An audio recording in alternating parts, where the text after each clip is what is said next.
Hello，大家好，歡迎嚟到今晚嘅 Future Academy 網上直播講座。咁我係今晚嘅主持，我叫 Venus。我哋今晚咧有兩位嘉賓去做分享嘅。咁首先我想介紹翻Principal Abraham Tang 加拿大私立高中 Canaan Global Academy 嘅校長。咁大家 say 個 hi 先。Hello，各位好，歡迎你哋。係你好。咁另外一位嘉賓咧，我哋就請到 Professor Erwin Huang，咁就係香港科技大學Entrepreneurship Innovation 嘅 Master Program 嘅副處長，咁就都 say 個 hi 啊 Erwin。有啊 Erwin 咧。Hello， 大家好。咁 Hello Daniel， 歡迎你參加。係啊，我哋前幾日都傾過電話嘅。咁今日嘅 Webinar 咧，咁就大概1個鐘頭左右，就用廣東話進行。咁所以如果大家有任何問題咧，隨時可以喺 chat 啦，或者 PM 喺 Zoom 嗰度都可以 message 我哋嘅。咁如果有任何 slides 咧，有任何問題咧，都可以隨時停我哋，就話喂，我唔明喎，可唔可以停一停解釋多少少啊？咁樣都冇問題嘅，都係好 interactive 嘅。咁另外咧就係都多謝大家準時參加啦。我哋都如果見到你哋個樣咧，咁就更加好啦。所以如果你唔介意去開你嘅camera 的話咧，都會幫到我哋嘅講者去知道你而家有冇任何問題啊，或者我哋可以點樣再 assist 你嘅。Hello Daniel，Hello， 非常之好。好，咁就我哋開始之前，而家我嘅聲音 OK 嘛？所有嘅 technical issue OK 嘛？聽得清楚嘅。OK， 好，咁我就正式開始啦。咁今日咧，我哋嘅流程咧就會首先我哋介紹咗我哋團隊先啦，第二就係去介紹 OSSD 呢個嘅學制，同埋我哋學校點樣去幫助學生去喺利用 OSSD 嘅學制特色啦，去幫到佢哋揾到自己嘅路嘅。咁中間亦都會加插唔同嘅學生個案分析啦，咁等大家都可以容易啲了解究竟唔同學生佢可以點樣有唔同嘅 set up 咧。最後咧，我哋就會講一講我哋嘅報讀流程，同埋有一個問答環節嘅。咁問答環節就隨時可以喺 chat 嗰度進行噶啦。咁首先介紹咗我哋學校嘅背景啦，同埋我哋嘅團隊先。首先你會見到我哋鄧校長同埋 Erwin 咧都會喺呢個 slides 嗰度嘅。咁鄧校長喺過去30年都喺教育界工作啦。第一就係喺香港本身喺香港嘅，咁就資優教育學院嘅創院總監，之後去咗教育局嗰度做學校嘅發展主任，都喺唔同嘅中學去做校長嘅。咁10年前就去咗加拿大啦，移民咗去加拿大，咁就都好想做學校喎。咁Abraham 點解去到點解咁會想 start 呢一個 project 或者 start 呢間學校咧？或者我交呢個時間俾鄧校長先。好啊，咁多位好啊，咁多謝阿 Venus 嘅簡介啦。咁咧係啊，即係我移民之前就即係係資優教育院嘅創院總監啦。咁喺嗰度5年時間，同唔同嘅資優生啊，特別資優學生咧，咁啊由小學開始至到高中咧，咁啊去幫佢哋啦，咁樣亦都同全香港嘅大學啦，同埋其他海外嘅大學咧去合作啦，點樣提供一啲即係服務俾呢啲特別資優學生咧？其實喺過程裏邊嗱，我喺中學任教咧，其實唔同嘅學生嘅背景都有嘅，即係想當年就5個 band 嘅 band 5學生啦，去到即係去band 1嘅同學啦，咁啊都有接觸過啦。咁我發覺就係香港嘅學生其實係好多學習嘅興趣嘅，咁相對都好多學習嘅需要啊。咁但係咧就個學制上邊咧，除咗佢哋喺一般嘅學校去就讀之外咧，我哋需要有一啲其他嘅專業支援啦，包括資優嘅課程啦，或者其他嘅服務啦咁樣。咁嚟到加拿大嘅時候咧，我就發覺，咦，原來加拿大嘅學制咧係相當具彈性嘅。咁即刻講啦 ，OSSD 係學制啦。咁變咗，如果真係能夠運用得好啊，嗰個學制嘅話，其實加拿大嘅學生咧，學生喺加拿大咧會受到好大嘅幫助。咁正值當陣時 pandemic 之前咧，咁我就諗緊究竟有咩情況可以繼續幫到佢哋咧？咁所以我就創咗一間學校啦咁樣。咁到 pandemic 出現嘅時候咧，就全世界轉咗 Zoom 啦，轉咗即係網上嘅學習。但係嗰個網上學習形式就似而家呢一個形式，就對住個 screen 啦咁樣。但係長時間咁樣做咧，其實未必坦白講，即係唔係能夠幫到太多學生嘅，因為個attention span 啊，好多學生係上緊網做緊其他嘢，咁我就喺度諗啦，同阿 Erwin 一齊諗，究竟點樣去能夠幫到學生，即係利用到真係好嘅科技，亦都能夠利用到加拿大學制，透過係啊，透過我哋學校能夠幫到學生咧，咁所以呢個 idea 就引入出嚟啦。咁啊，Irvin 咧，我諗個 focus 就喺個選擇嗰度啦。咁我將時間交俾 Irvin。好啊，好啊，好多謝 Abraham，多謝 Venus，多謝大家嚟。咁係啊，其實咧就我就其實一路都大家可以上網查我其實就係 social innovator 嚟嘅，我就可以我 start 咗好多樣唔同嘅嘢啦，平安鐘啊或者好多唔同嘅 project。咁但係其實咧就以上呢10年咧，其實好多時間咧都係喺呢一個教育啦同埋社福方面去做嘢。我有段時間社聯，咁咧就亦都有段時間上市公司嘅 CEO 啦。咁但係就慢慢開始接近退休嘅時候，我就去咗大學幫手。咁亦都咧，我哋覺得咧，其實喺個過程當中有好多新嘅技術啦，包括咗 e-learning 啦，而家可能去到 AI 啦，或者係好多嘅新題目咧，其實都可能好需要咧用即係唔同嘅方法啦，要將佢帶翻去個學制裏面或者學制外邊啦，令到嗰樣嘢可以發生。咁所以其實我就識咗 Abraham 有冇10年啊，都可能以上啦。咁咧就係最初嘅時候咧，係咪話點止10年啊？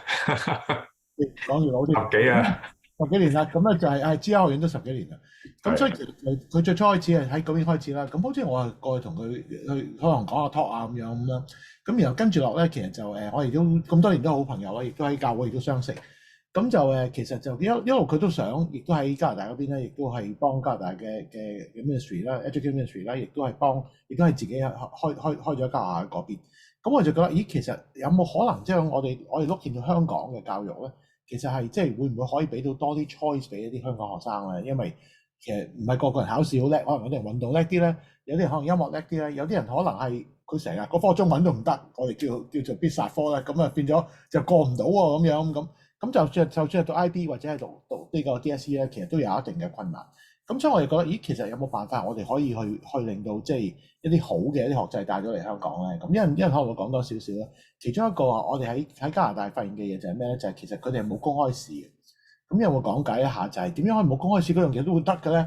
咁亦都係大學收生點樣去做咧？咁因為我哋會討論下呢件事。但係即係我自己參與咧。我就覺得，如果係可以俾到一個好嘅機會俾大家咧，喺個小朋友行嘅路慢慢係唔同，咁慢慢亦都移民啊，或者各樣嘢都會發生，或者喺香港想繼續就讀，咁有唔同嘅可能性。咁我就覺得，咦，其實會唔會喺呢個方向我哋可以發展一啲嘢，將尤其是越嚟越強啦 online 嘅嘢，咁亦都依家 online offline 兩樣嘢都可以更加可以發生得到嘅時候，係咪可以大家做到啲嘢咧？咁我就咁樣開始。咁我亦都順便介紹埋我哋另外一個 founder 啦。咁啊 Gloria，咁 Gloria 咧其實就係即係香港一個尖子嚟嘅。咁佢後來咧就去咗 Cambridge，咁咧佢就喺直情係神經腦科 neuroscience 裏面咧就集中喺個教育上。其實就我哋最初咧呢個 project 咧都係因為我哋喺網上邊 YouTube 嘅時候傾，咁就播咗出嚟，咁都好多人睇。咁睇咗之後咧，阿 Gloria 就揾到我哋喎。就話喂，其實我好有興趣呢個 project，咁想一齊去開始。咁我哋當時就諗下，咁但係覺得不如一齊開始啦咁。咁所以大家就膽粗粗咁樣開始去做。咁做嘅時候，佢個 background 咧，其實佢就係因為佢個專長咧，就係點樣用新嘅學習方法咧去幫到大家。咁所以我哋就覺得喺嗰個網上網下兩邊去夾埋一齊啦。因為我哋講解我哋呢個體系嘅設計啦。咁但係又同時設計之餘，喂，你話喂設計完啲嘢，要大學收先得㗎，咁所以我哋都有冇辦法攞到全世界嘅大學嘅一個認同，同埋令到啲嘢得咧？咁因為會講解，咁我哋就覺得呢幾個人志同道合，就不如一齊去試做啊！咁我哋其實去到大概2年幾前啦，我諗1920年開始啦。咁其實而家已經開始，因為我哋係基本上係 offer Form 5、Form 6啦，11、12班啦。咁所以其實咧就係有啲同學都畢業啦。今日我哋都特登咧想 share 一啲唔同學生嘅一啲畢業嘅例子啦，佢哋入大學嘅方法啦，入大學喺邊啲大學啦。咁呢啲都係好幫到大家明白喺唔同嘅 model 裏面咧，都可以揾到自己嘅一個 alternative 嘅一個方法，去令到啲嘢得。咁所以我哋其實基本上係咁開始嘅。咁我而家就亦都好得意咧，就係因為佢係 rolling 收生嘅，所以你唔使一定等9月嘅。你其實喺唔同嘅時間亦都可以 join 嘅時候，當然睇下個小朋友去到乜嘢嘅 age 啦。咁佢就可以 join 嘅時候，亦都可以。有啲亦都提早收生，今年嘅有啲係 Form 6嘅。咁其實咧佢就本來就嚟未考試啊，下個月開始考試。咁但係咧就係而家剝緊啦，咁就但係就其實有啲已經係有學校已經收晒佢噶啦，咁所以佢可以唔使考，咁亦都可以係另外方法。咁呢個我一陣會 share 一下。咁所以我呢個就係咁嘅 background，我哋幾位咧一齊都係有心人咧，去希望做一件事。咁啊，我哋開頭唔係諗住做到好大型嘅，個方向就係沙咗咁都唔錯，我覺得反應都幾好嘅。咁交翻時間俾阿 Venus， 可能可以繼續同我講。咁我哋一路會 chat 就 casually 大家冰開呢件事。好， Thank you，Erwin 同埋 Abraham。咁頭先喺 Erwin 同 Abraham 口中，其實都知道我哋唔淨止得一個 model 就係網上學校嘅。其實我哋就係見到學生有一個呢個需要啦，其實有唔同嘅需要。一嚟就係真人去即係每一日1至5返學校嘅，亦都有一個咧就係混合模式。咁即係香港進行嘅，一陣間會講多少少嘅，或者係全網上嘅模式，我哋都有嘅。咁而家我哋見到就係左邊就係鄧校長喺加拿大 start 嘅呢間中學啦，就係 Canaan Global Academy。咁就係一個加拿大安省 recognized 嘅私立中學嚟嘅。咁就我哋可以頒發高中 credit 啦，同埋一個畢業文憑。咁裏邊任教嘅老師咧，都係 Ontario Certified Teacher 嚟嘅。咁就一嚟就如果係網上學校嘅話咧，呢啲老師就會去製造咗一啲網上嘅課程啦，然後再加埋每個禮拜有 Zoom session， 就同學生 live 咁樣去，好似大學嘅 tutorial 咁樣，咁就同佢傾，今個禮拜有冇遇到啲咩困難啦，咁就即時解答學生嘅問題嘅。咁校長亦都喺呢一個混合嘅模式 play 好大嘅角色啦。咁就係每個學期係會同學生review 今個學期讀成點咧，需唔需要揀科上面有啲咩 adjustment， 或者點樣可以繼續去進步，揾到自己條路咁樣。咁另外一個咧，因為學生報讀嘅時候已經係登記成為呢一間加拿大中學嘅學生㗎啦，所以如果本身有打算去加拿大升學嘅中學生咧，係以一個 local student 嘅身份去報讀 Ontario 嘅大學嘅。咁亦都好似香港咁樣啦，因為 local student 通常就係佔大比數嘅，即係7成至8成嘅學生都會喺 local track 嗰度收生，咁所以入讀加拿大當地學校機會咧，亦都會多啲嘅。而 Futura 喺呢一個位咧，就係有 local support 啦。咁除咗一啲網上係一個非常之好嘅課程之外咧，我哋喺銅鑼灣特別 set up 咗一個 learning space，等學生，我哋而家大部分學生咧都係 full time 咁樣去就讀 OSSD 嘅 program 嘅。佢哋可以逢星期2、4啦，去到 centre 嗰度有一個互相 interaction 嘅時間啦。如果唔係咧，佢哋 full time 就讀就完全冇咗 social life。而我哋過去呢2年都見到，其實 social life 非常之緊要嘅。如果佢哋讀同一個科目咧，都有一個互相 peer support 嘅 system 喺度。我哋都會其中一個OSSD require 咧，就係要做一啲社區嘅服務，先可以拎到張畢業文憑嘅。咁我哋喺 centre 都會舉行呢啲活動啦，等佢哋都可以 fulfill 到嘅同時，亦都可以同同學仔一齊去have fun嘅。咁亦都會我哋有大學升學嘅準備啦，咁就去 support 佢哋一齊去報大學，揀啲邊啲科，同埋邊一個國家佢會想報咧咁樣。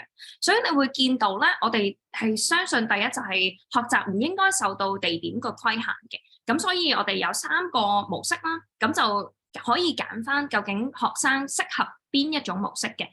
左邊就係你會見到 in person 嘅學校啦，或者喺香港就讀一個混合模式啦，可以兼讀或者 full time 就讀嘅。或者你而家如果唔喺香港的話，就可以用一個全網上嘅模式去進行呢一個學習。咁比較容易去理解咧，其實我就想帶一個學生嘅 case 出嚟啊。我哋呢位學生咧，佢本身係一個加拿大公民嘅。喺2年前左右啦，家人就已經準備去回流加拿大，同埋點都諗住等學生 M 去到加拿大升讀大學噶啦。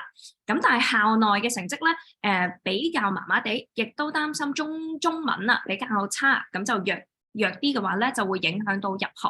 咁佢嗰陣時點解揾到 Futura 咧？其實佢都揾過好多網上加拿大又好，香港又好，有好多唔同嘅網上學校，但係通常咧就淨係得網上呢一個 element 嘅啫。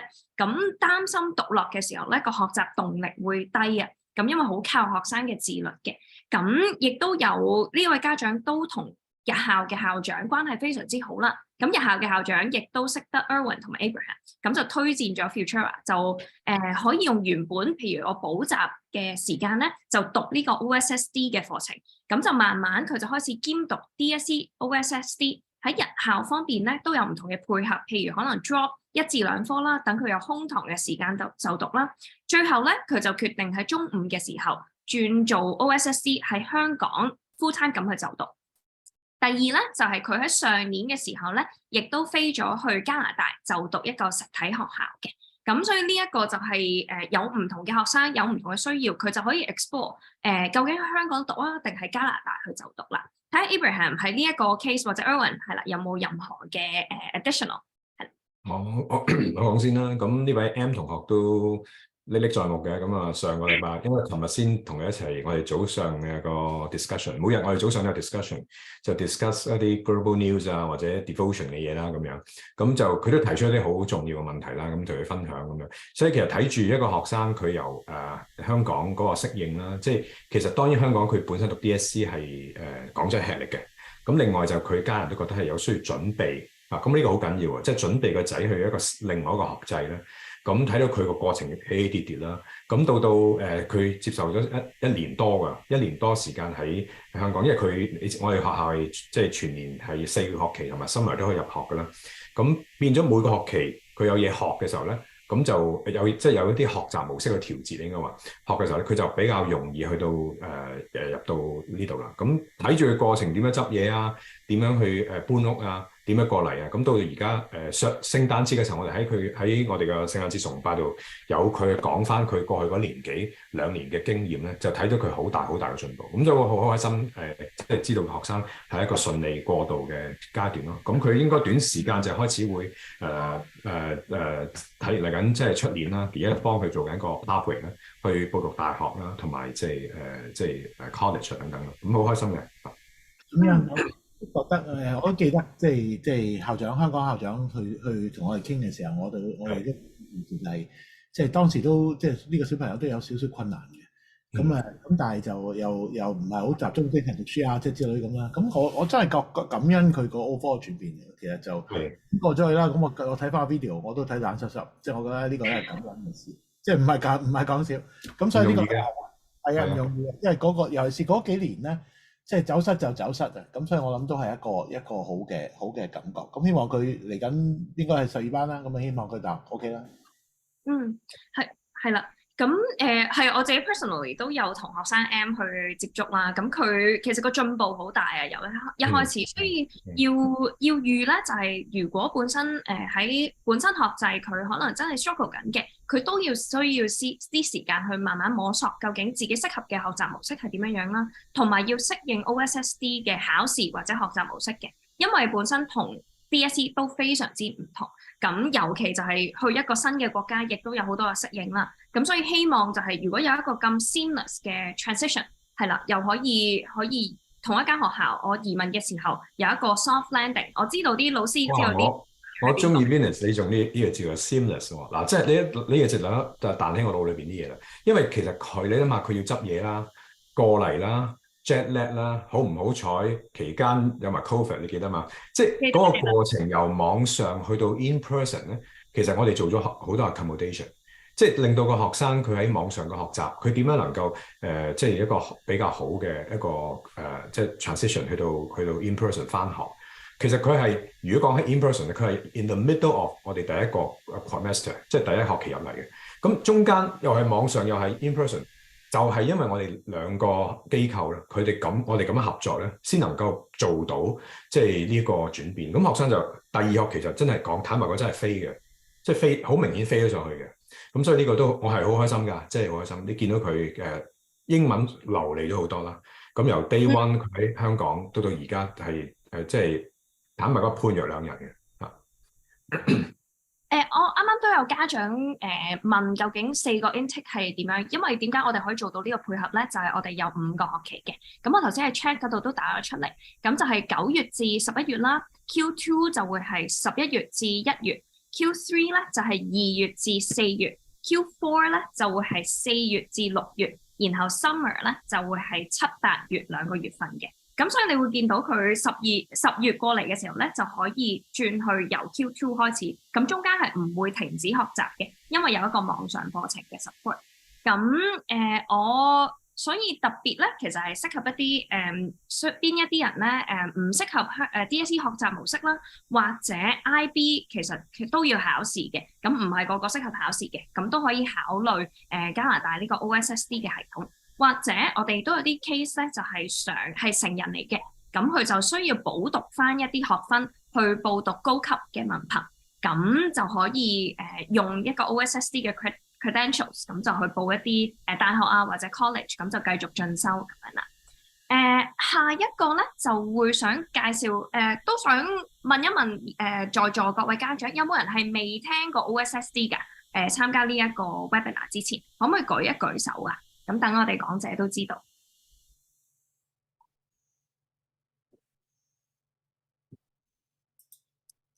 有冇係未聽過嘅？可唔可以舉舉手 ？Ivan，OK，Milky 未聽過嘅。好，我哋都簡單介紹頭先Abraham 有稍稍講冇公開考試嘅喎，咁同 DSE、IB 好唔同啦。亦都加拿大教育係一個點樣嘅一回事咧？我想將個時間都交俾 Abraham 介紹一下點解呢個 system 咁好，或者點樣喺一個唔考試。有個問題，我哋一陣再答佢。好啊，好啊。係，咁係啦，咁一陣間我哋其實喺好短嘅時間之後就會去答到以上嘅問題啦。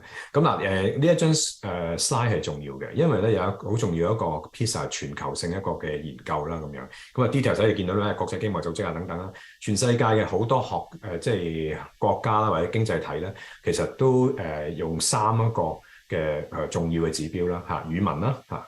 英語啊，即係特別係數學啦同科學啦，呢三個能力去睇一睇即係15歲啊咁之後有個跟進研究啊，就23歲啊，15歲嘅學生個能力，咁啊全球排名咧就排成咁嘅，咁大家見到右邊係咁啦，咁啊都唔差異哦，即係有亞洲地區咧，咁香港榜上有名啦，即係喺呢三個能力上面係相當高嘅，相當高嘅，咁咧就係，但係你要見到其實個研究跟進就係話呢啲咁。即係 high achieving 咁突出嘅一啲地區或者國家咧，原因就係佢哋嗰個地方咧，其實擺好重資源咧喺以上嘅3個領域啊，同埋咧有好集中嘅所謂培訓啦考試啊等等，有考試有公開試，好自然就全體學校會向住嗰個考試準則咧去到進發㗎啦，咁啊變咗各方面嘅能力提高啦咁但係唔使多講啦，我哋本身喺香港，你知道香港係點樣去到讓到學生喺科學啦、數學啦同埋英文語文啦，去到得到好教育嘅培訓啦等等，咁你大家知㗎啦，亦都因此知道咧個情景係點，我唔多講啦。好啦，咁但係喺頭10位裏邊咧，你見到咧就有1-2個地方好有趣喎，一個咧就係芬蘭啦。咁芬蘭咧就全世界嘅全球啊都推崇佢嘅教育制度㗎啦，即係因為佢係令到學生好充分嘅去到發揮啦，咁樣得到好大嘅尊重啦，好大彈性啦。咁但係有一個地方咧就係見紅色咧，加拿大啦，就係竟然喺芬蘭之上。嗱，加拿大同芬蘭咧就係10大裏邊咧唯一2個地區係冇公開試嘅，即係其實有冇公開試係咪都係一個重要嘅指標咧咁樣？咁但係加拿大咧就係其中一個，我覺得係好值得大家留意嘅地方。係冇一個劃嘅公開試，但係咧讓到學生喺各種嘅領域咧都好大突出嘅。譬如我以加拿大 Quebec 為例，Quebec 嘅數啊係緊隨住香港嘅數，呢個係好緊要嘅。所以其實你會知道嗰個特色啦。咁所以最新嗰期2018係2018年嘅 PISA，咁因為可能 pandemic 啦，咁所以最新嗰個研究本來係22年咧就未做到啦，或者未出到啦咁樣。咁啊下一張 slide。唔該。嗱，點解我話加拿大我哋講 OSSD 咧？咁而家就講 OSSD 啦。咁係安大略省 Secondary School Diploma 呢個文憑試，即係文憑嘅課程啦咁樣。咁而你望一望藍色嗰度咧，就係 Ontario 啦。咁啊就計翻個即係加拿大嘅人口啊。咁其實安省係最大㗎啦。咁所以安省呢一個 OSSD 咧，某程度可以幾代表到成個加拿大嘅學制。簡單講就係學分制。係學分制，學生會透過嗰4年高中咧，會報讀30個學分，起碼30個學分。個學就30個不同嘅學習領域，咁變咧你見到咧，學生可以得到好多可能性啦。下一張，咁咧就而家講嘅係個生涯規劃啦，即係嗰個點樣去等同於中三，香港中三就係去到即係就等於OSSD 嘅 Grade 9咧，就係高中嗰部分啦咁樣。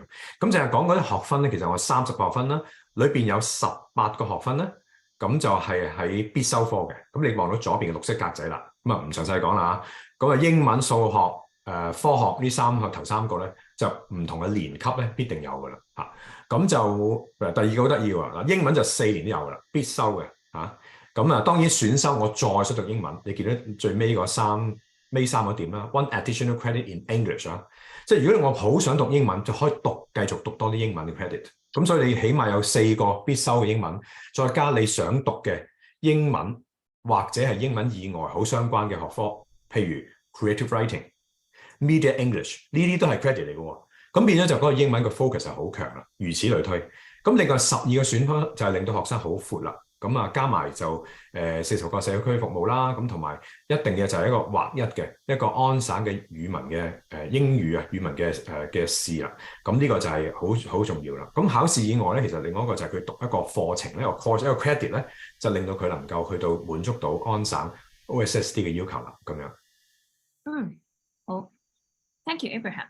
我哋後咧就會都 echo 翻，就係我哋嘅彈性入學時間啦。因為頭先 Abraham 講到，其實成個加拿大都係行呢個學分制嘅，咁所以每一個學期咧可以讀2個學科，咁就根據唔同嘅入學時間，每個就你好似儲分咁樣，咁我今個學期儲咗2分咧，佢就會 record 咗喺 Ontario 嘅 education number， 即係喺個學生嘅 account 裏邊㗎啦。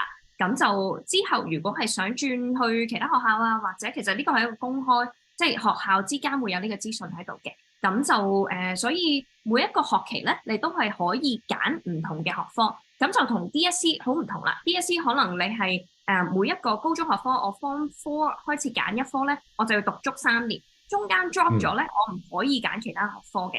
但係咧，加拿大呢個 system 就係鼓勵你去試唔同嘅學科，有一個彈性去 explore 自己有興趣嘅科目，咁就可以橫跨Phy Chem Bio 到 business 到 social science 等等唔同嘅學科咧，都可以揀嘅。咁我想我有一個補充啊，剩兩個章。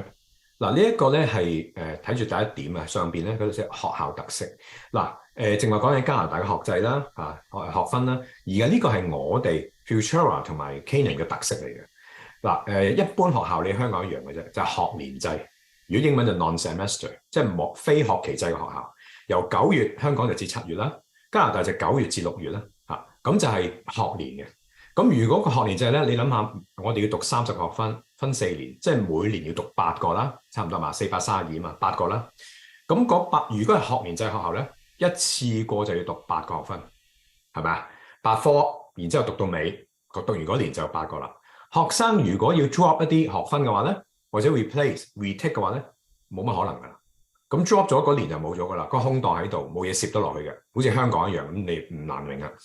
絕大部分嘅學校咧係用學期制，上下學期，即係佢讀4科，頭嗰學期讀4科，後嗰學期讀4個學分咁樣咯，咁就變咗上下學期啦 ，semester school。而我哋都係 semester school， 學期制嘅學校，但係我哋專登做咗個效果就係我哋用4個學期加埋個暑期，咁就我哋點解咁講咧？因為我哋做呢個model 嘅時候咧，其實係好重視就係國際生嘅需要。同埋當然呢個 model 係，我覺得本地學生，我講加拿大都合適嘅，就係個學生會集中去讀2個學分喺第一學期。所以正話阿 Finis 講話學校啦，有時係我啦，大部分時係我啦，同學生會交流，究竟你有啲咩嘢可以進步嘅地方。咁佢讀過第9月至11月第一學期之後咧，咁我哋話：咦，原來個學制咁唔同喎，佢有咩成功地方，有咩需要改善地方咧？我哋 evidence base 嘅，用證據嚟講嘅。嗱，成績就係咁啦，老師嘅評語好正式嘅，老師嘅即係學校嘅test 啊、quiz 啊、exam 啊，顯示出你邊方面能力係需要改善，或者已經做得幾好。咁我哋分4次去到幫學生4個學期啊，未計中期喎，即係話8次，不斷幫佢做 review，咪令到佢能夠好大嘅進步咯。呢個第一啦喎。第二咧，學期嘅學分我擺啲咩落去咧？我哋係坦白講精心籌劃嘅。如果第一學期咧，我哋係擺啲可能 less academic 嘅，即係唔係太過學術性好強嘅，唔係挑戰性好強，令到學生成個過程會比較容易去到有個進步嘅階梯嘅。咁所以就呢個就係我哋點樣善用加拿大嘅學分制。咁其實個學校，等於香港 DSE 全部學校都係㗎啦。點解有啲學校做得比較出色，有啲學校比較吃力啲咧？咁樣。就係你點樣去善用嗰個課程，點樣調配教學校內嘅資源，呢個就係我哋其中一個坦白講都好成功嘅方法，係我哋 day one 開始辦學，到而家我哋網上面繼續同 Futura 一齊做嘅時候咧，發覺係呢個係好有效嘅方法咯。咁所以我就補充呢啲，呢個係我哋學校嘅特色嚟嘅。嗯，係啊，我都特別想 highlight 咧，有一個學生嘅 case 就係學生 C，佢就係喺一個咁樣嘅 system 下咧，就係可以 benefit 到啦。因為唔同佢講一講佢背景啦，佢就係一個喺香港本身讀中4嘅資優學生嚟嘅，但係喺 DSE system 咧，佢揀唔到中意嘅科目啦，亦都fix 咗我一定要讀3科讀到尾，咁就滿足唔到佢嘅好奇心同埋學習需要。咁成績亦都所以唔理想啦，亦都試唔到嘅科目，咁就唔喺中學嘅時候，其實試唔到唔同嘅科目咧，好難去揾到自己嘅出路嘅。咁所以咧，佢喺中5嘅時候9月份咧就去咗加拿大去讀我哋嘅實體課程，咁就去 Abraham 鄧校長嘅學校度讀啦。其中有一科學分課程咧特別想 highlight 嘅，就係2間學校，即係 Futura 同埋 Kaner 都有嘅，就係 Designing Your Future。就係用一個 course base， 即係用110個鐘頭去同學生一齊去揾究竟佢嘅興趣係乜嘢咧？由自己嘅興趣出發，我嘅長處啦，我嘅興趣啦，我嘅能力去到邊度啦，咁就去揀啦。原來我對宗教哲學有興趣，我對心理學有興趣，亦都對一啲 science 嘅科學嘅科目有興趣。咁佢嘅嗰陣時咧就去試唔同嘅科目，咁到中5準備報大學嘅時候咧，就報咗英國同埋加拿大唔同嘅大學，咁就都幾多元化㗎。佢嗰陣時揀嘅科目，有 criminology 啦，亦都有 kinesiology 啦，咁亦都有一啲physiotherapy 即係物理治療嘅科目啦。咁最後咧，佢就而家揀咗 York University 嘅 kinesiology， 因為係佢好想讀嘅科目。咁呢一個就係點樣我哋可以幫助唔同嘅學生有唔同學習需要同埋興趣，喺呢個 system 下面咧，可以試到好多唔同嘅科目啦。咁亦都俾個 background 大家啦。咁究竟大學講咗咁耐啦，大學係睇啲乜嘢咧？因為到最後我揀個文憑都係想入大學啫，或者我揾到自己嘅出路啫。呢一個有少少 background 就係大概要揀啲咩科或者選修啲咩科嘅。如果仔仔女女佢係有興趣喺科學方面去發展，譬如一啲 biochemistry、藥劑學、營養學、醫學、nursing 等等嘅科目咧，佢一科嘅英文，即係我哋講緊 Grade 12即係中6課程咧，一定要讀一科英文嘅。再加一個 Maths 即係數學嘅課程啦，有分 Calculus 同埋 Advanced Function， 即係好似香港嘅 M1、M2 嘅程度，或者 Basic 嘅Maths 啦。第3個 components 咧就係一啲科學嘅科目啦，咁就係 physics、chemistry 或者 biology， 唔需要揀晒嘅，咁就睇翻上心儀嘅科目，佢係有冇啲 required 嘅 prerequisite， 即係一定要讀嘅高中課程。有啲可能淨係化學加生物，有啲咧就係physics 嘅。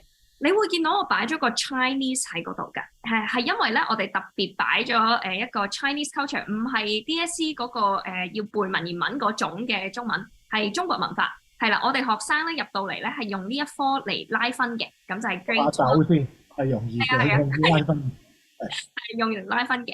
咁如果仔仔女女佢而家諗緊，咦嚟緊好多講 AI 喎，AI 嘅發展喎，想讀 computer science， 想做 programming 嘅或者 engineering 嘅。咁就你亦都見到英文同數學係必修，再加physics、chemistry， 咁我哋通常就會偏咁樣嘅study pathway， 等佢容易啲入到呢一啲大學嘅科目啦。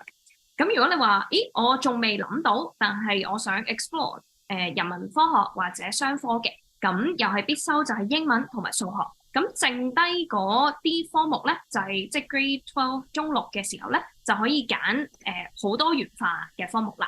咁就譬如你可以讀一科 nutrition and health 啦，我哋都有 offer 嘅，或者一啲 social science 嘅科目就係psychology、sociology 啦，或者讀一啲 business 嘅科目，咁啊 international business。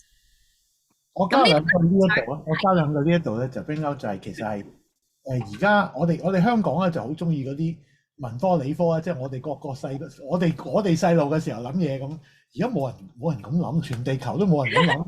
即係俾我玩殘，因為點解？譬如舉例，譬如科大咁啦，科大你一諗到係咩 business 同 engineer 啦。其實呢個將來最重要嘅學科，最重要世界做嘅嘢都係即係呢。就當然我哋冇 medical 啦。咁但係你除咗 medical 之外，其餘嘅大部分嘢其實都係咁樣諗。咁所以你其實要入呢啲咁嘅學科嘅時候，用咩方法咧？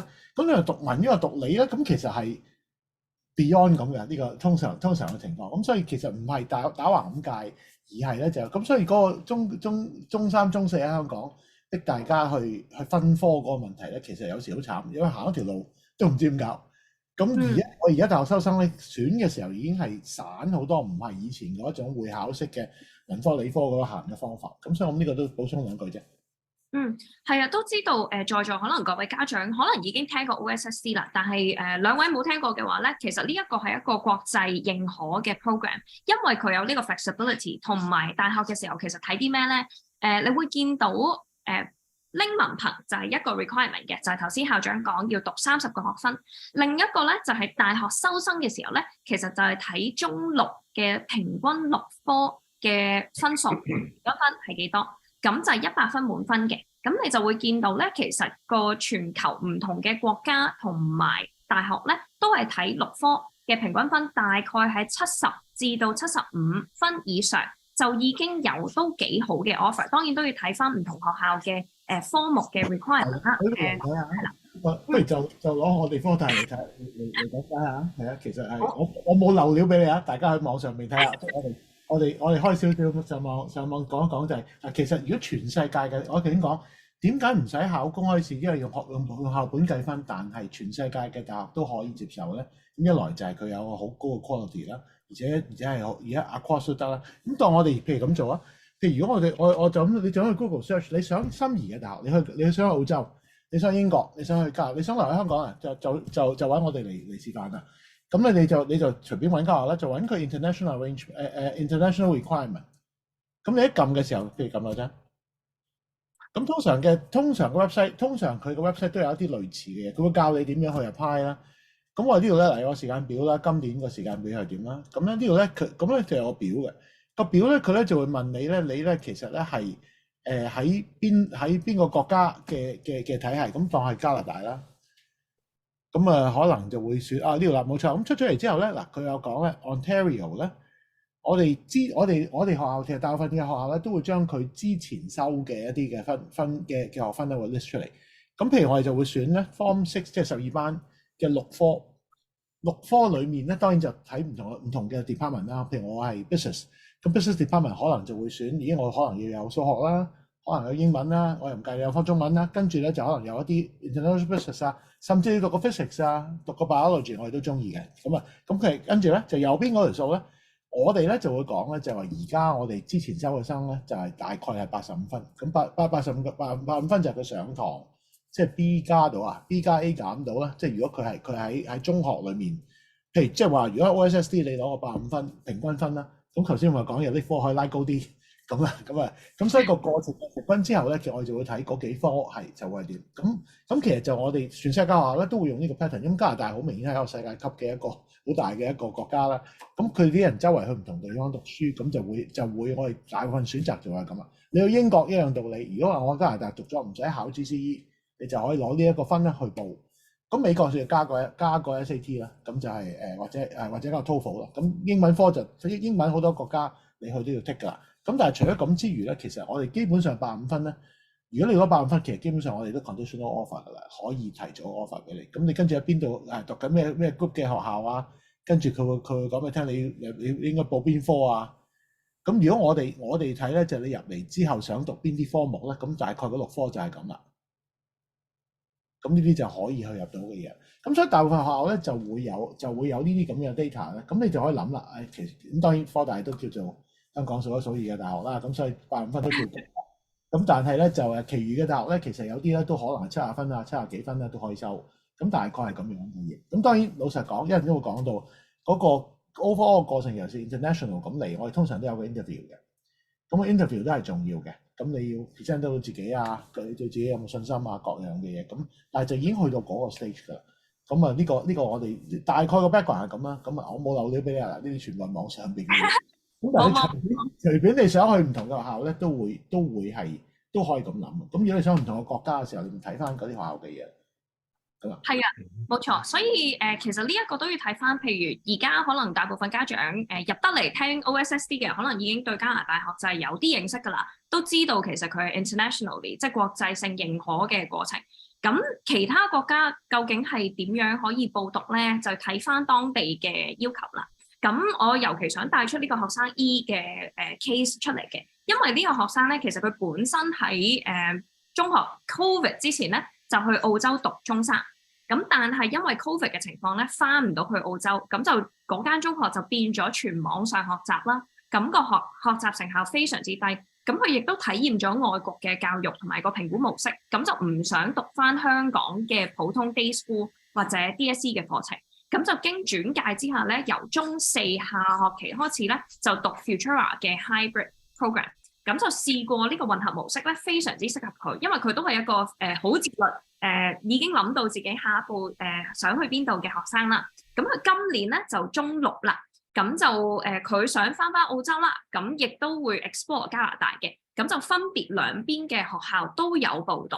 咁報咗而家佢嘅成績非常之好，佢因為一嚟就學習非常之適合啦，佢就90分係高分畢業嘅，咁就成為我哋叫 Ontario Scholar 啦。咁喺2月嘅時候好早已經收到澳洲啦、加拿大6間大學嘅心理學科嘅 offer 啦。咁亦都要注意，因為佢澳洲咧如果在座家長有會報讀嘅話咧，澳洲其實喺2月嘅時候已經去開學㗎啦。咁所以OSSD 呢一個彈性入學同埋彈性讀學分咧，亦都令到我哋可以做到唔同嘅配合。如果唔係佢冇可能，佢可能要等再下一年或者半年之後咧，先可以讀到澳洲嘅課程嘅。咁呢一個就係我哋點樣去同學生同家長一齊去 work out 啦，點樣可以報讀到除咗加拿大以外嘅學校啦。我講少少呢度咧，即係如果佢係中六，其實即係話咧，大概我俾少大概時間就係，譬如如果我哋香港咁啦，咁我哋其實就係好似10月11月舊年咧，我哋已經開始有第一個 round 嘅 conditional 收生，因為佢未完嘅佢嗰個中六，咁但係佢就可以去就可以報啦。咁我哋就睇個 average 6科裏面可能有4科已經差唔多讀咗，剩翻2科咁啦。咁其實就我哋基本上非常咁，佢 condition 通常就係話你完成到最後2科都攞到大概咁嘅分數，跟住個英文係大概係點啦。咁其實就我哋而家我應該2月啦，3月我哋就應該做最後個 round 啦。3月4月我哋就最後 round 嘅我哋叫做係預組conditional offer。咁所以其實如果你係因為我會討論有啲人係會同時諗住考公開試嘅。咁但係其實就而家如果有2學科佢就唔需要啦。咁所以個過程亦都係減咗好多嘅壓力，可以令到嗰樣嘢發生。咁呢個係中六。咁 Emily 而家呢位學生就係一個叻嘅學生啦。咁我哋都覺得佢好醒，可以諗到點樣行。係，如果我哋亦都有啲學生咧，佢係用non-JUPAS 嘅方式去報讀翻香港嘅local 嘅 program 嘅，咁都有唔少學生會行翻呢條路，咁就唔使考科中文啦，亦都冇公開考試嘅壓力嘅。咁呢一個啦，另外咧就係有啲學生或者家長可能都睇緊加拿大PR 嘅 stream，咁就係特別為香港人而設嘅永久居民計劃。咁其中呢一個咧特別想 highlight 就係喺加拿大而家如果讀咗一個2年以上嘅高等教育課程啦，即係 high school 之後高中之後嘅 college 2年或者2年嘅 diploma 或者一個大學學位，而你喺2026年8月前畢業咧，就會 qualify 去申請呢一個 stream A 㗎啦。咁我都整個 timeline 出嚟，等大家可以容易啲理解啦。咁其實就係如果你而家係中六的話，9月2023年9月中六嘅話咧，咁嚟緊9月啦，即係你而家中5的話咧，你畢業之後係 target college 或者 diploma 畢業嘅時候咧，其實就可以申請一個 PR 喺加拿大 PR 嘅。咁有啲咩好處咧？可能大家都第一時間諗到就係價錢啦，就係如果你係一個 Canadian 嘅即係加拿大嘅 PR 的話咧，就係俾一個 local student 嘅價錢嘅。你會見到咧學費其實係爭成5倍㗎，每一年。咁如果你係 international 的話咧，每一年嘅學費咧就係3萬蚊加紙嘅，呢個係平均數啦。咁就睇翻唔同嘅學校嘅學費有啲唔同嘅。咁特別呢一個咧，我哋其中有一個學生其實就係行呢一個 stream，佢又係本身其實想去澳洲嘅，全家諗住去移民去澳洲噶啦，但係因為入唔到境啦，咁所以就上年嘅時候咧就決定，我轉軚啦，去加拿大，咁就 target 用一個 stream A 嘅方式去做加拿大嘅公民，咁佢亦都係一個即係幫自己打算好多嘅女孩子啦。咁學生 F 咧就目標喺22年，即係上9月就開始咗呢個 college 嘅 program， 咁同一時間就準備一啲學簽嘅申請啦。咁中六嘅時候先揾到我哋嘅，咁到1月嘅時候咧就同時進行一個實體再加網上課程，咁就可以 take 多啲 credit。咁到中六嘅3月咧已經收到 college 嘅 offer， 亦都係佢想讀嘅課程嚟嘅。咁呢一個課程亦都會銜接 U of T 嘅一個大學嘅課程2年級啦。咁上年9月咧就已經開咗學噶啦。咁呢個 case 嘅話咧，佢完成咗個 college 咧，就可以用呢一個PR 嘅即係用 Stream A 去申請個 PR 啦。好，咁跟住咧講學生頭先都有講過究竟 logistically 啦，究竟學生入到嚟之後個時間分配係點樣樣咧？我哋頭先有講就係每個學期會讀2科啦，而每一科咧教育局嘅要求就係要學習時數達到110小時嘅。咁意思就係我哋將一啲課程啦變成一啲網上嘅課程。咁學生每一日咧佢要 log in 去呢一個網上課程去做功課嘅。而做功課嘅分數咧係佔咗佢個學分70%嘅分數嘅，咁可能包括一啲睇 video 啦，要做 journal、essay、quiz 或者做一啲 assignment 或者 group project 啦。咁頭先講嘅我哋除咗網上課程之外咧，亦都有個 tutorial， 即係每個禮拜同加拿大老師去 Zoom 嘅，咁就 make sure 佢係跟得切，唔好漏喎，做功課有冇啲咩問題啊？我哋有一個即係每個定期嘅 review 嘅，咁跟唔切，我哋就即刻可以去跟得足啲啦。另外一個咧就係個 in person， 即係好似砌 Lego 咁樣，我哋有唔同 component 啦。下一個咧就係咁除咗網上課程之外，如果真係需要一個互相 support 喎，咁點算咧？我哋逢星期2、4咧，學生需要去翻到我哋銅鑼灣嘅 learning space 咧，一齊去上堂嘅，亦都我哋會搞一啲 in person 嘅活動啦，等佢哋可以互相 support 嘅。咁頭先講嘅70%係每日上網做2個鐘頭嘅功課同埋學習，其中嘅30%咧就係有一個 midterm 同埋一個 final 就會佔30% 嘅。咁所以唔係入到 OSSD 就唔使讀書，係都要讀書嘅。咁每一日咧就要 log in 去做唔同嘅功課。咁我哋亦都有唔同嘅 checkpoint，make sure 學生咧係可以跟得足同埋跟得切嘅。咁所以你見到係同 DSE 嘅制度好唔同，所以一開始入嚟咧可能都需要一啲適應嘅。咁如果有個 case 啦，就係我哋學生 M。佢係佢其實喺香港而家讀緊名校嘅，咁但係咧，因為佢揀唔到一啲大學，佢想讀environmental science 同埋 sustainability 有關嘅科目，佢嗰科咧一定要去讀一科 M1 或者 M2， 但係日校唔俾佢揀，咁所以嗰陣時咧家長就揾我哋啦，就話：我女女都仲係好中意讀日校嘅環境，但係因為揀唔到科啫，咁點算？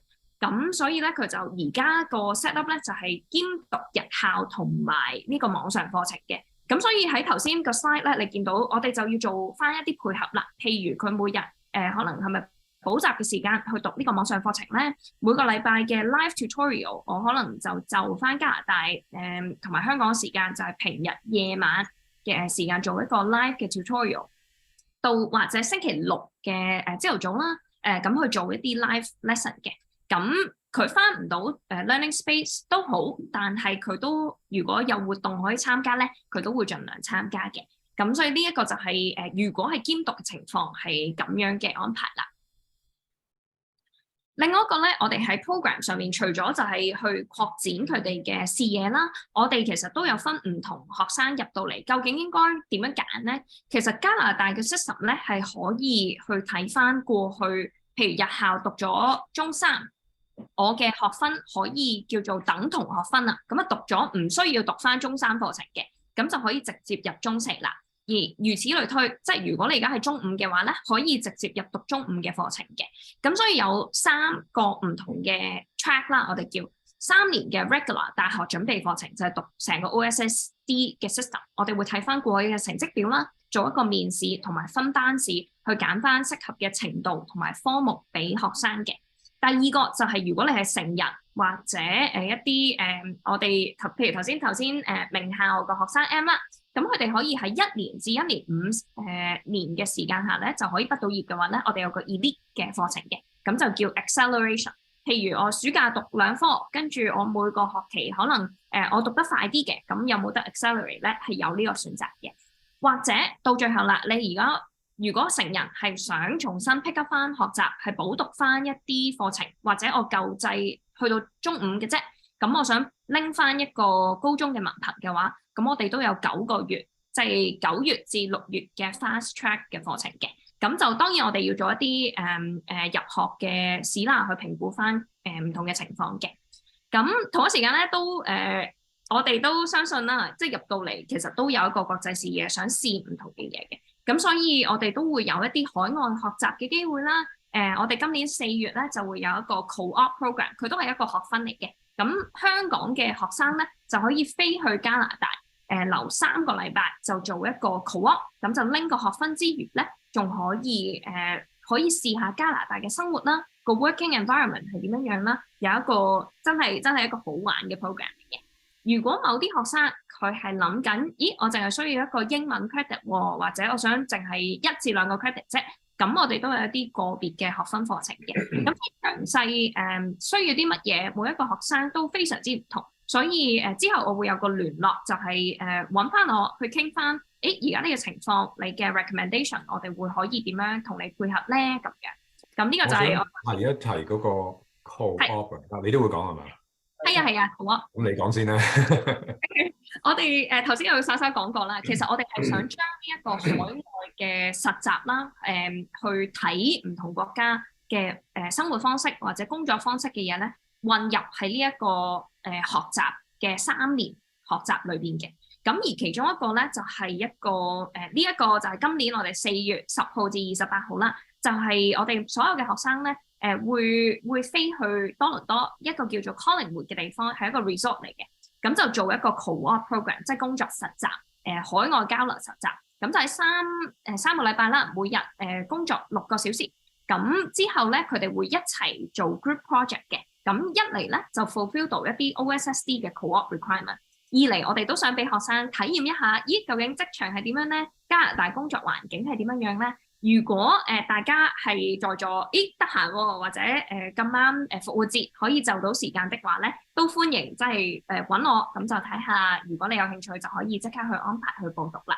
咁Abraham 係咪睇下？呢個其實 co-op 嘅 program 喺安省係有安排嘅。咁我都認識一啲學生係本土嘅學生，佢喺第啲學校啦。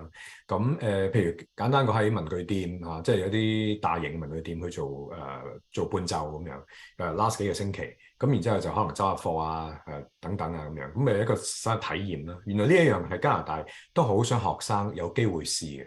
但係我哋呢個 program 點解唔同咧？其實我好開心嘅，同呢個成個 resort 成個度假村嘅 owner 咧，其實同佢認識咗長時間。咁佢就係唯一一間中學同我合作嘅啫。其他佢啲實習機會俾大學啊、大專嘅學生啊。佢特別咧，我哋同佢傾嘅時候咧，佢係俾我哋唔單單正話你話一間文具店啊、麥當勞等等啦嗰啲咧，其實佢只係一個地方俾佢試一個某個崗位。但係我哋呢一個咧，真係 by rotation 啊，即係去到佢個成個 resort 唔同嘅 department 啊，譬如 housekeeping 啊、喺 spa 啊、golf course 啊，即係高爾夫球場唔同嘅角色，佢都擔當，佢都試做。同 manager 啦，同個 owner 啦，係有好內部嘅一啲 meeting。咁所以呢個加埋即係我哋有用 design 係嘛 design thinking 一啲其他嘅學習模式，好出色嘅學習模式，去令到佢哋更加明白，唔係淨係去體驗咁簡單，係好深化到咁啊，令到學生成熟好多。咁呢個其實我係相當開心嘅，呢個 program 能夠喺今年4月做到，咁所以我特別要加佢呢啲啦。咁呢個係好值得大家留意嘅。係啊。因為我哋Owen 你講多次。我一飛到即刻可以飛，好開心。係啊，尤其而家疫情後啦，咁所以而海外呢一個我哋都唔淨止睇緊 Toronto 嘅，咁所以譬如Toronto 如果喺我哋實體學校讀嘅學生，佢會唔會都可以喺暑假或者去其他國家去做一啲交流啦，或者當地嘅工作實習，咁我哋都密謀緊呢一件事，咁就喺嚟緊呢一個學年咧，就等我哋嘅日校學生可以參加到嘅。同埋最有趣就係一個學分啊嘛，即係佢唔係普通一個遊學團啊，即係佢都帶到去體驗咁啊，會有啦，有咁深入體驗都唔容易，但係佢係原來成個高中課程嘅一部分，即係佢一路即係學咁嘅形式咁彈性去滿足埋 OSSD 嘅要求，咁呢個係好重要啦，我覺得。我哋有時如果喺IB 嚟嘅時候咧 interview 咧，通常佢有個 personal development journal 想佢有啲嘢講，咁而呢啲因為有真實體驗咧，你變咗你嗰個中間你睇到嘅嘢、學到嘅嘢，其實係好重要嘅，即係嗰個就係你一個人嗰個整體嗰個能力。咁我估呢個都係好重要，同埋我哋都頭先 bring out 呢個都係個 designing your life 嘅一個好重要位置嘅。咁所以我喺11班、12班嘅時候咧，會將成個圍住咗佢咧，就係佢係點樣 design 佢啦。你頭先留意到我哋舉幾個學生嘅例子咧，佢哋都可以即係由困難嘅轉翻個位，好叻嘅學生轉變，其實佢哋都揾到自己條路。我估呢個都係重要。家長有參與，不過我好感恩就係見到小朋友係中朋友啦，佢哋有嗰個能力係咁揾得到。有時老實講入到嚟大學都一嚿飯咁嘅，咁所以佢哋呢啲都係我。不過我都想趁機會上一張 slide 答一答啊 Daniel 嗰個 point 就係佢中三香港政府嗰一個問題。咁香港政府其實個 requirement 即係 exactly 喺教育局嗰個 document 裏面寫咧，就係去到中三畢業。咁中三畢業咧，其實就係即係佢15年免費教育裏面嘅一個 requirement 嚟嘅。咁咧就係你就係要係喺個學制裏面咧。咁我哋其實就唔係好想各位睇中二已經跳出嚟啊，亦都係即係你繼續要喺學校裏面要去即係喺香港學校度讀。咁但係你去中三差唔多中三完啦，咁其實去中四咧，我哋其實就基本上都可以進入咗我哋呢個 model。咁我哋有時咧，其實我哋都定位咧，其實咧最重要咧係中5、中6咧，就係嗰個報大學嗰個位。中四咧，其實你留意到咧，喺好多譬如去加拿大讀書啊，去澳洲讀書咧，其實嗰個可能都係一個 foundation year 嚟。咁我哋都當其實你基本上係所謂中四所以我哋都係計 OSSD 學分裡面啦。但 otherwise 佢可能要追英文啦，佢可能係 CMI 即係中文學校讀緊 science， 咁佢都要轉翻英文嘅 science 即係之類咁。咁所以我哋就基本上嗰個係特別處理咧，就會係喺嗰個所謂10班呢個時間，我哋就叫 foundation year 咁咧，就可以幫佢大家進入翻少少，或者 English 可唔可以追翻少少啊咁樣咁，就令到佢可以去咁樣去 go through 翻個 process。咁但係去到11班啦，就會係 designing your life。去到12班啦，就真係要考嗰個學校，即係大學嗰位。不過最少就唔係考公開試。我都想 bring out 咧，其實個過程咧係唔係話有乜嘢嘅唔係話我哋入咗嚟唔使考試就可以入到大學，咁啊變咗學點。如果我咁答你就有啲問題，但係點解就希望咧個學生都有佢嘅學習態度，為嗰樣嘢努力去做都係好重要嘅嘢。跟住我問到係咪？係啊，有冇 entry requirements？係啦，咁呢一個咧，我哋就會入到去報讀程序呢一個 details 嘅。咁我哋入學嘅時候咧，其實都會首先講翻就係嚟緊個學期就係4月19至到6月30啦。咁所以如果而家有家長係有興趣，想開始試下一啲單獨學分又好，或者真係入去轉去 OSSD 嘅課程咧，咁都可以 target 係4月19去入學嘅。如果係話，我仲諗緊暑期或者9月嘅話咧，其實都可以而家開始同我哋做一啲諮詢啦，咁就去理解而家仔仔或者女女嘅情況，咁就再去做安排嘅。入學 requirement 咧，我哋會有幾個 step 嘅。咁我哋一嚟就全年收生啦，第二就係我哋都會有個諮詢嘅step 嘅，就係起碼校長我同埋家長有個 Zoom call，就去知道你需要啲乜嘢啦，有啲咩學分啦，想幾時入學啦。想係兼讀啊，定係全職就讀，都理解翻你個情況先。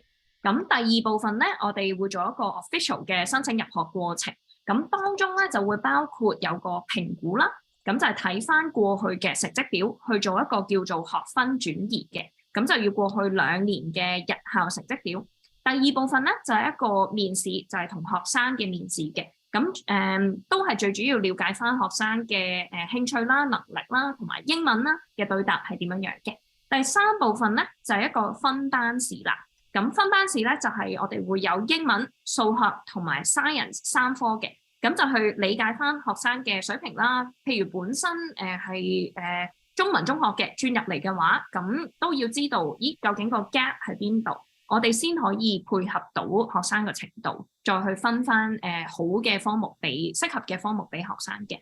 咁頭先都有講到就係個等同學分啦，就係我哋會計翻邊一啲喺日校讀咗嘅科目咧，係可以 exempt 咗喺 OSSD 嘅課程嘅。譬如中三咧有一科加拿大Canadian History 咁樣，咁呢啲咧我哋就可以完全 exempt 咗啦。譬如日校讀過 History 嘅或者 Geography。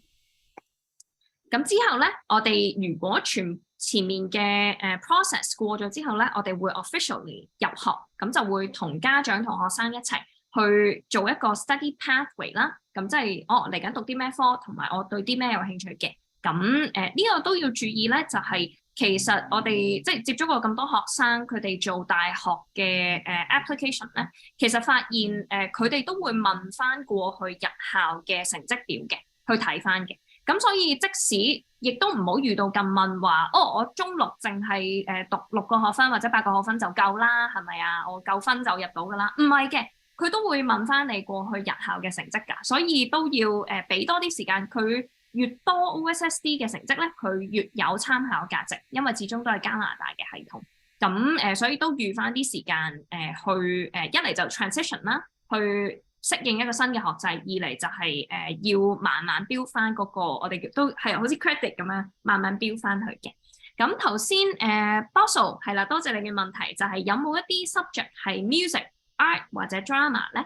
我哋係有嘅。咁我哋之前我哋有個學生咧係做一個 art 嘅 program 啦。咁就係我哋有老師喺加拿大嗰邊教啦。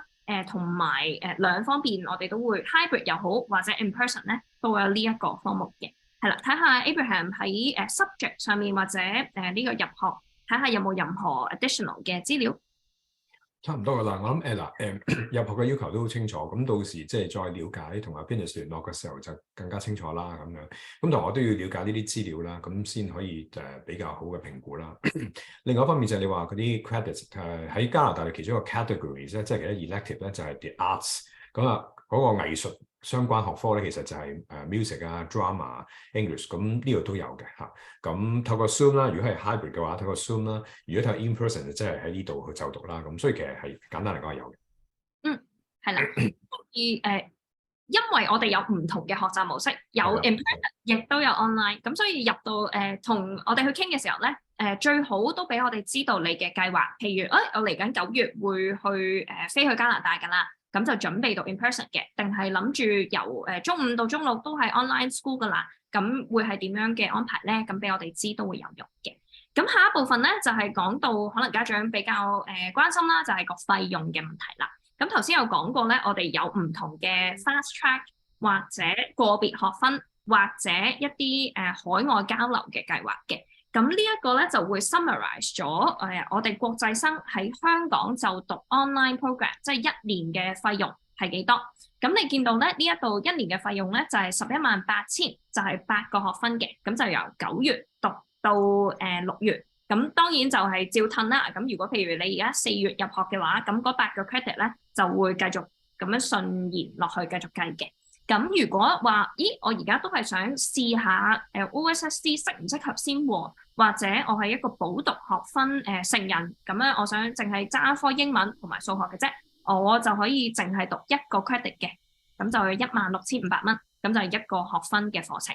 咁另外一個咧就係如果頭先提過嘅可以去加拿大讀 in-person school， 咁個費用係幾多咧？我哋係一間private school 嚟嘅。咁所以國際生去到當地加拿大讀咧，就會都係一樣價錢。咁但係要預計，如果學生自己去的話咧，要計翻一個寄宿家庭嘅價錢。咁1年大概10萬蚊嘅支出左右，咁就包食宿同埋交通。有啲會包交通嘅。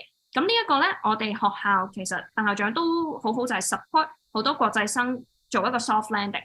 咁如果你有需要去做 matching，即係揾一啲適合嘅寄宿家庭係俾你嘅子女嘅話咧，鄧校長都會即係根據你嘅 requirement 啦，盡量去 match 一個適合學生嘅家庭嘅。係啦，咁到時個 arrangement 咧就由寄宿家庭同埋嗰個 family 就直接去 arrange 㗎啦。咁呢一個係我哋都會希望 support 到國際生嚟到一個新嘅地方有一個都係 seamless 嘅 transition。另外一個咧就係如果係本地生，即係你而家已經有加拿大公民身份，我想去返加拿大去就讀呢個學校嘅話咧，咁就大概係港紙65,000蚊去讀1年嘅8個學分課程嘅。咁呢一個大家就可以參考啦。頭先我哋 check 嗰度都有啲問題嘅，點樣去 settle payment 8 credits in one go if studying in Hong Kong？ 係我哋大部分咧都係俾1年嘅學費嘅，咁就尤其係國際生，因為如果你去加拿大就讀的話咧，佢做一個 study permit 啊，咁移民局係要知道你俾咗1年嘅費用，佢先可以 assure 呢個學生有一間學校接收啦。有個家庭啦，佢一個安全嘅環境，咁所以係需要 settle 1年嘅學費嘅。咁喺香港的話咧，我哋亦都有唔同嘅，如果有有2樣嘢啦。第一個就係獎學金，就係特別係俾一啲 academically 做得非常之好嘅學生去申請嘅，如果有需要。第二樣咧就係一個助學金，就係如果係 financially 財政上有困難的話，但係亦都好需要呢個不同嘅出路喺日校係有困難咧。咁亦都可以申請呢個助學金嘅，咁所以如果有特別嘅 payment arrangement 咧，都可以同我哋講翻，咁我哋就睇下可以點樣去配合啦。暫時去到呢度睇下大家有冇問題先，都知道而家香港時間10點10分啦，咁都想 open the floor， 咁等大家有問題嘅話咧，我哋都可以直接等校長同埋 Erwin 去回答嘅。大家可以有興趣可以即係舉手啊，或者直情去打出嚟啊。因為今日都好有反應啊，大家有問題或者如果直情着咪着 cam， 我哋大家傾下都得㗎。其實係因為今日都唔多人咁，所以係啊。不過其實佢你頭先阿 Venus 講到4月10幾號都可以，咁而家趕唔趕切啊？如果而家報咗3月中㗎喎。講得切嘅，係啦，絕對講得切嘅。咁所以如果下一步真係想4月開始嘅話咧，咁就可以我哋有唔同嘅聯絡方法啦。咁我 show 翻呢個 slide 先。咁就係第一個咧，就係你可以電話 signal 或者 WhatsApp 去聯絡我嘅69781632，咁就可以同我 schedule 一個1對1嘅諮詢。咁我會喺電話嗰度咧都了解一下，譬如而家讀緊科技啦，讀緊咩科啦，幾時會想去加拿大或者去唔去加拿大，咁等等嘅呢啲學習嘅需求或者安排嘅，或者可以 email 去聯絡我哋啦。如果係想睇下我哋銅鑼灣嘅 centre。係點樣？譬如學生逢星期2、4要翻去喎，係個環境係點嘅話咧，都可以 schedule 一個 in person 嘅 visit 去參觀一下我哋嘅場地嘅，咁都講得切嘅。我哋有多啲問題，太好啦，咁就I know there is an EOS in Hong Kong. What are the differences between yours and 我諗 Ontario eSchool 啦？咁同埋會 Do you offer a different single credit fee for students who are Canadian citizens？ 我覆咗比較呢樣嘢咧，即係嗱，我覺得嗱你未講之前咧，比較呢樣嘢，我諗其實就客觀啲家長自己睇嘅資料啦。我諗我哋今日講就係我哋嘅特色啦。咁我哋嘅特色即係 hybrid 啦，呢個好重要啦。我哋係幾重要就係我哋本身我同 Erwin 同埋阿 Gloria 其實即係喺教育嘅領域都係有唔同嘅範疇同埋專長，我哋好 passionate， 好想俾一啲機會選擇俾學生啦。咁我哋加拿大嘅同埋香港 Futura， 我哋兩個機構變咗一個彈性同埋嗰個配合就可以做得好多啦咁樣。咁即係我想咁樣睇咯。另外，如果淨係講個學期咧，其實有4個學期啦，加 summer 啦，其實其中一個我自己都好堅持嘅啊。但對於90幾% 學生啊，就係個學生喺網上學習嘅時候咧 ，hybrid 嘅時候咧，都跟翻我哋日校嘅模式，因為咧喺網上學習好似好自由啊。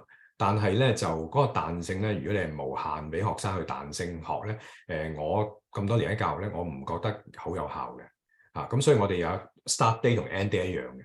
咁我想90%學生係咁啊，即係變咗中間有中間嘅 assessment 啊 ，final 嘅 assessment 啊，變咗令到學生好有清晰，我應該每日做啲乜嘢啦。咁如果有個別 accommodation，咁呢個係加拿大嘅學制啦。咁我哋學校就變咗可以配合到有需要嘅學生，我哋要 accommodate。譬如就有提過一個學生佢過嚟嘅時候，佢真係 covid，佢長時間翻唔到嚟嘅。咁個情況咁點咧？咁我哋就 accommodate 到。咁所以呢個係我哋可以做嘅。我同埋 Urban 啦，同埋即係我哋喺教育嘅時候，我希望喺個教育嘅制度裏邊揾到最合適學生嘅方案啦，咁樣咁係好 customise 嘅，好配合到學生嘅實際嘅需要嘅。咁所以譬如正話個別學家長問對於某啲學科有冇呢啲 offer 㗎？咁當然希望係想發展學生即係子女嘅嗰個成就啦，咁樣。但係其實好多學生喺香港咧，其實係未必係讀到個科嘅。咁其實好多學科佢未 eye opening。譬如淨係有一個學生佢叫阿 C 啦，係嘛？佢資優生咧，要帶個印象。佢初落嚟乜都唔知讀乜嘢嘅，但係佢科都唔差喎，佢想讀哲學添喎。咁呢啲喺香港諗都未諗過啦。咁可能淨係咦，我真係想讀音樂啊，咁樣藝術啊，咁係嘅，或者科學啊。呢度環保科學都有喎，係嘛？又有一個係Introduction to Psychology、Sociology and Pathology。咁有啲叫做社會公義讀嘅喎，有 law 喎，即係其實好多可能性。咁所以其實嗰個方案就好唔同咯，咁樣嚇。咁所以我補充啦，嗱，比較上面咧，我諗我哋就係一班，我可以咁講，一班教育家，我哋走埋一齊，就喺個學制裏邊揾到最理想嘅方案俾學生，咁同佢建立一個比較密切嘅專業嘅關係，咁令到學生學得好啦。呢個係我哋執着嘅嘢咯。係啊，我諗另一個我想 highlight 咧，就係我哋 care 咧係學生全方面嘅發展嘅，就唔淨止係 academically。咁所以點解你會見到我哋除咗 online school 之外，即係希望佢可以喺一個 online 最適合嘅環境啦。另外一個就係有一啲 in person 嘅 support 嘅，因為除咗 academic 即係學業上面，其實佢哋嘅 social 啦，即係同人嘅交流啦，佢哋嘅自己個 pathway， 譬如之後我要諗我要做啲乜嘢。或者佢就算 mental 嘅 support 其實都需要㗎，咁所以我哋唔淨止望佢係你考到85分就 OK 啦咁樣，咁我哋都係希望盡翻個學校嘅責任啦，去 support 到學生去揾到自己嘅方向嘅。Ines 記唔記得我哋嘥咗唔係嘥 sorry 啊，我哋用咗好多個鐘頭咧。最近同恩福堂咧，一間即係香港本地嘅一個好大嘅教會咧，其實去開展咗一個新嘅project，就係 community service，就係幫學生好有系統嘅，去到了解香港某個社區特別市民嘅需要，甚至會上門去到幫佢做一啲維修啊。咁即係主要係乜嘢 empathy 啊，唔係教佢游泳啊，而係想去究竟呢班人有咩特別嘅需要咧？即係我想講，我哋係認真好讓學生好有take advantage from 呢個 curriculum 呢個即係我哋做嘅嘢咯。咁所以我哋係好致力去同當地咧，即係唔同譬如香港咧嘅教會啊、學校啊，即係學制其實去合作，去變咗俾咗好多機會咧，唔係淨係 online 嘅，係呢。所以點解我哋強調 hybrid 就係咁解，佢有實體嘅經驗係即係好真切嘅經驗。呢個我哋都好開心。我見到個 group， 大家香港嘅同事同恩福同嘅牧者啊嘅員工傾好，大家都係好多嘢去探討，去點樣幫我哋學生，好有熱誠嘅人走埋一齊咯。係啊，另外一個咧就係譬如係一啲 online course，我哋一個科目叫做 environmental science 啊，我哋都會喺香港設計一啲 in person 嘅 exposure 係有關呢一個 topic 嘅。咁過去咧就我哋去咗一個 urban farm，咁就喺天台嘅花園啦。咁就同老師喺加拿大嘅老師咧就夾咗，咦？我哋做完呢個 visit 之後，老師會同佢 debrief 呢個講翻呢個經驗啦。二嚟咧就係老師會分享佢自己喺呢一個課程同埋個 expertise 嘅同呢一個 visit 嘅關係，就最後就寫翻篇 essay 出嚟。咁所以呢個經驗其實經驗一定係令到學生學得最多嘢嘅地方。咁我哋就希望係利用呢一個flexibility 同埋呢一個。係啦，有呢一個curriculum 嘅 support，咁就可以等學生試到唔同嘅嘢嘅。咁另外一個咧就係我哋都有家長問有冇喺加拿大學校嘅資料？有嘅，你會見到左邊呢一個咧就係加拿大學校嘅名啦。咁我哋如果有興趣嘅話咧，我可以另外都再同你介紹究竟係個模式係點樣樣嘅。簡單嚟講咧，佢就係一個私立嘅高中，返學時間咧就都係好似平時1至5、9至3點半咁樣嘅。咁我哋有 morning 嘅global news 同埋 devotion 啦，晏晝 lunch time 啦。咁課學校外咧，亦都有啲唔同嘅活動去舉行嘅。我哋啱啱2月嘅時候咧去咗滑雪啊，咁就體驗翻加拿大嘅生活啦，亦都等佢哋有一啲即係考完試放鬆一下咁樣嘅。咁另外一個問題咧就係星期2、4嘅 classes 就時間係點樣？我哋都配合翻加拿大嘅時間嘅，咁所以2、4返學時間咧就係9點至3點嘅。我哋有時有啲活動可能會係下晝舉行嘅，因為即係頭先講過同恩福堂合作啊，或者一啲義工服務都唔會一定就到啦。咁所以我哋特別有活動係會出去嘅話咧，我哋都會提早同家長同埋學生溝通嘅。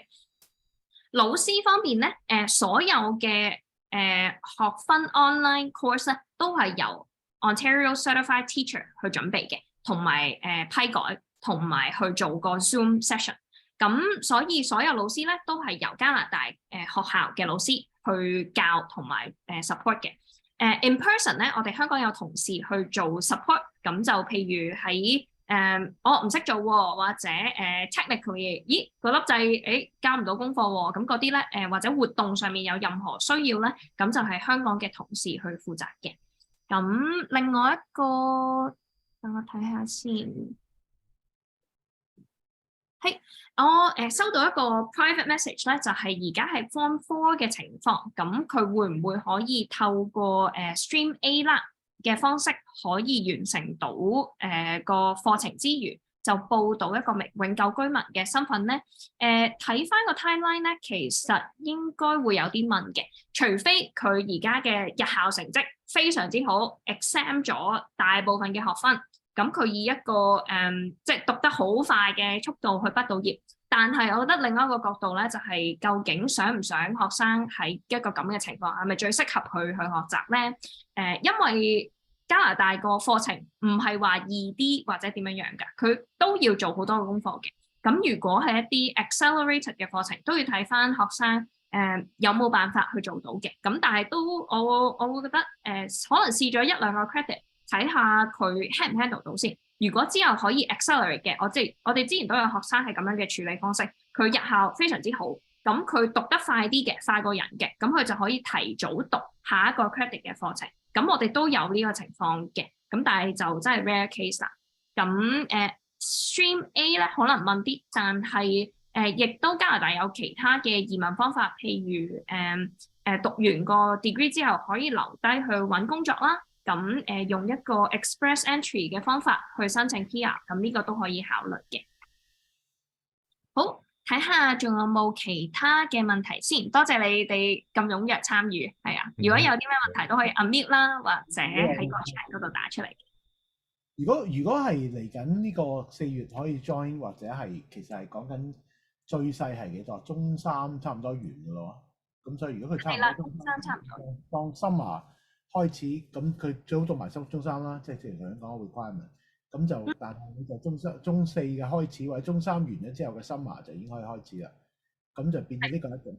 咁另外就當然你如果中4、中5就可以任何時間而家都可以報啦。咁就pair 嚟做啦，唔使即刻 drop 咗而家香港學校嗰邊都可以有方法。咁就中6咧就問嗰啲啦，我就覺得如果佢差唔多而家中5完啦，因為而家2、3月啦，我俾佢去到5月度就中5完嘅話咧，咁佢趕中6就一入嚟就要讀嗰個科咧，就可能難啲。咁所以嗰個亦都有如果而家係年紀細啲嘅學生嘅話咧，其實我哋都有 case 就係一開始譬如中2、中3嘅時候咧，佢唔 drop 日校住，但係就讀住1-2個 credit 先。咁就一嚟就慢慢去 pick up OSSD 嘅課程啦，可能係讀1個學分嘅，或者讀2個1個學期讀1個學分，咁就慢慢去儲，咁你就可以早啲去接觸到究竟個教學模式係點啦。亦都個 credit 讀咗咧就係你㗎啦。咁到之後決定，哦，我真係 full time 轉過嚟啊，定係我要去加拿大讀啦，咁都有呢個選擇喺度，咁就唔使逼到去最後中四、中五、中六咁 pack 啦，咁就提早啲讀啲學分，咁都 OK 嘅。有問題啊？係啊，仲有冇其他問題咧？如果冇問題嘅話咧，我就 show 翻呢一個我哋聯絡方法先。咁你可以喺 WhatsApp 或者電話都可以聯絡到我嘅。咁如果有或者Facebook 嘅 message 啦，咁都最好咧。其實去 arrange 一個 call，咁我都知道你嘅情況。咁如果係有興趣去報名嘅話咧，咁就聯絡我啦。咁我就會 send 翻一個入學報名表俾大家嘅，咁就可以睇一睇。如果有興趣喺4月開學的話咧，咁就會建議喺4月之前，或者最遲4月第一個禮拜咧就交 application。咁我哋就盡快開始面試啦，同埋一啲分班試嘅。咁多謝大家今日留到咁夜去參加呢個 webinar。咁有啲咩問題咧，就可以隨時揾翻我哋啦。咁就今晚就大家晚安啦。有啲咩問題，我哋都會留多一陣嘅。咁你都可以留低。如果有 additional 嘅問題，就可以問我哋嘅。好啊，多謝各位。拜拜。Thank you。好啦，晚安。